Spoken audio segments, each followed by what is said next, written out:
Hello students, आज के इस लेक्चर में हम लोग स्टार्ट करेंगे आगे क्वाड्रेटिक फंक्शन का जो ग्राफ है हम लोग कैसे ड्रॉ करेंगे। ठीक है, तो लास्ट लेक्चर में हम लोग ने खत्म किया था एक एग्जांपल। अभी इसमें देखो क्या है, intersection of parabola with Y axis. ठीक है, जो हमारा पैराबोला है, ठीक है, वो हमारा अगर y एक्सिस के साथ अगर इंटरसेक्ट कर रहा है, y एक्सिस के साथ अगर इंटरसेक्ट कर रहा है तो मेरा ग्राफ कैसा बनेगा। ठीक है, तो this is your y axis, ये मेरा y एक्सिस है। ठीक है, तो अगर मेरा पैराबोला ऐसा अगर बन रहा है, ठीक है, तो यहां पे कट कर रहा है। ठीक है, यहां पे तो y एक्सिस पे क्या होता है, y एक्सिस पे x हमेशा जीरो रहता है। तो ये देखो, ये मेरा जीरो है। ठीक है, ये मेरा जीरो है। तो अगर ये वाला इक्वेशन जो लास्ट टाइम हम लोग ने देखा था, y is equal to a x square plus b x plus c, ठीक है, इसमें अगर मैं x जीरो डालता हूं तो क्या होता है, x y is equal to c हो रहा है। ठीक है, तो y एक्सिस पे जब कट कर रहा है तो हमारा जो पॉइंट बन रहा है 0,c। ठीक है, अब कोई कोई बच्चे लोग क्या होते हैं जो हिंदी मीडियम कराते हैं, मतलब यार, ठीक है, वो इनको ना जीरो को ओ समझते हैं, इट इज लाइक ओ। तो वो जीरो ओ नहीं है, इंग्लिश लेटर ओ नहीं है, इट इज जीरो, 0,c। ठीक है, तो कंफ्यूज मत होना, ठीक है ना, सिल्ली मिस्टेक मत करना। ठीक है, तो intersection of parabola with Y axis is given as 0,c। ठीक है, और एक और बात, लास्ट लेक्चर में मैंने एक इंपॉर्टेंट पॉइंट है, लाइन मालूम है, line is not a straight line, line is also a curve. आपको कोई बच्चा बोलेंगे अरे लाइन कर्व कैसा होता है, कर्व मतलब जरूरी थोड़ी ऐसा ऐसा होना चाहिए, कर्व मतलब it must be a straight line also. ठीक है, curve is also a straight line. ठीक है, it is very important statement, noted. ठीक है, नोट करो अपने बुक में। ठीक है, तो हम लोग ने ये देखा, ठीक है, y एक्सिस पे हमारा कर्व कैसा कट करेगा, 0,c पे। ठीक है, अब ये देखो, equation of line of symmetry will be x is equal to minus B upon 2a। ठीक है, अब ये इक्वेशन को अगर आप देखोगे, ठीक है, ये मेरा क्या है, this is your line of symmetry, ये जो लाइन जो खींचा है मैंने dotted line, this is your line of symmetry, this is your parabola. तो लाइन ऑफ सिमेट्री पे क्या होता है, x is equal to minus B upon 2a होता है, x is equal to minus B upon 2a। Upward parabola, downward parabola में भी वही आएगा, x is equal to minus B upon 2a। ठीक है, तो टेंशन लेने की जरूरत नहीं है, अपवर्ड है क्या डाउनवर्ड है। The line of symmetry will be x is equal to minus B upon 2a। ठीक है,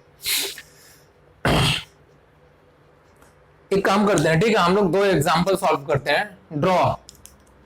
draw y is equal to x square minus 4x plus 7। ठीक है, तो इसमें हम लोग क्या करेंगे, ठीक है, ये इक्वेशन में पहले a का वैल्यू निकालेंगे। ठीक है, a, ठीक है, a1 है। ठीक है, b क्या है, -7 है, -4 है, c क्या है, 7 है। ठीक है, तो इसमें मुझे वर्टेक्स निकालना है। वर्टेक्स के लिए मैंने क्या बोला था, फॉर्मूला क्या है, minus B upon 2a and minus d upon 4a होता है। ठीक है, तो इसमें पहले हम लोग डी निकालते हैं। डी क्या है, बी स्क्वायर माइनस 4ac। ठीक है, तो बी क्या है, यहाँ बी पे 16 है, -4ac। ठीक है, 16 माइनस 28। ठीक है, 4 माइनस, ठीक है, -12। ठीक है, तो डी मेरा -12 आ रहा है।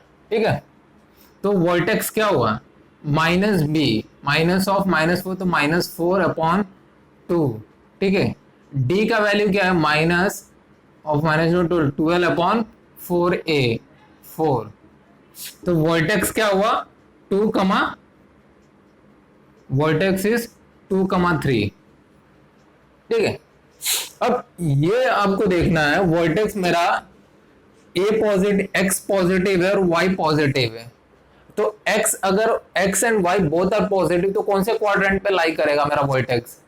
It is always in the first quadrant. ठीक है, अगर मेरा एक्स एंड वाई अगर पॉजिटिव है तो फर्स्ट क्वाड्रेंट पे लाई करेगा। ठीक है, और ए का वैल्यू 1 है, ए का वैल्यू 1 है तो क्या होगा, ए मेरा पॉजिटिव है तो मेरा ये अपवर्ड कर्व बनेगा, अपवर्ड ऊपर। ठीक है, तो हम क्या करते हैं, ये मैंने अपवर्ड कर्व बना दिया। ठीक है, अपवर्ड कर्व बना, और ये मेरा, ठीक है, अब ये देखो ये मेरा 2,0 है, x मेरा 2 है तो ये मेरा 2 होगा। ठीक है, वर्टेक्स निकालना है, वो वर्टेक्स बनाना है। x मेरा 2 है और y मेरा 3 है। ठीक है, y इज 3 तो y में यहाँ y पे बना दिया।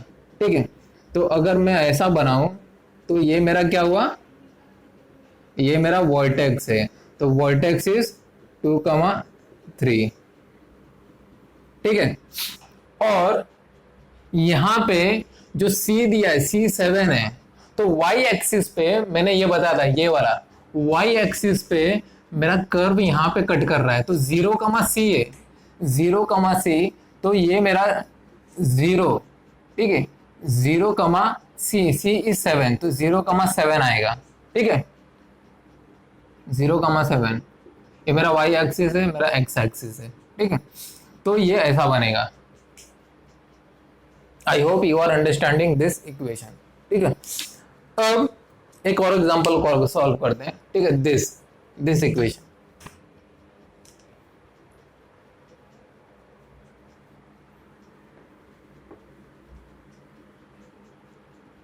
Draw y is equal to 3x² + 4। ठीक है, इसको ड्रॉ करना है।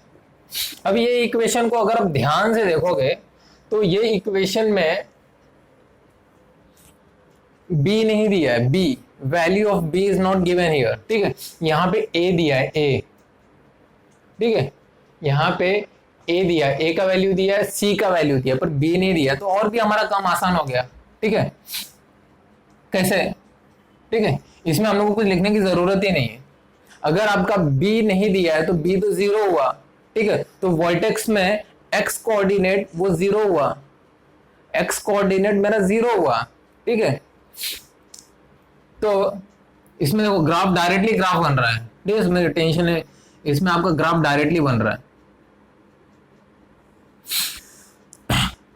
अगर मेरा वर्टेक्स का x कोऑर्डिनेट 0 हो गया, ठीक है, तो यहां पे मेरा कर्व, ठीक है, ऐसा बनेगा। ठीक है, तो मेरा कर्व y एक्सिस पे मेरा वर्टेक्स किधर भी होगा। ठीक है, मेरा वर्टेक्स किधर भी होने दो, पर वो y एक्सिस को यहां पे कट कर रहा है। ठीक है, तो मेरा इक्वेशन 0,C होगा। ठीक है, तो 0, ठीक है, वर्टेक्स तो 0 ही है। ठीक है, क्योंकि b नहीं दिया है, और c क्या है, c इज नथिंग बट 4, तो ये मेरा इक्वेशन है 0,C। ठीक है, तो दिस इज योर ग्राफ। तो ये इक्वेशन का y is equal to 3x² + 4 का graph, it is like this, 3x² + 4 का ग्राफ ऐसा बनेगा।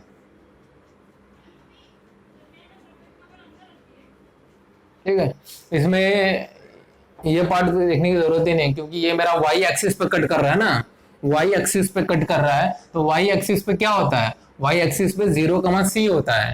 ठीक है, तो 0,C, C क्या है मेरा 4 है।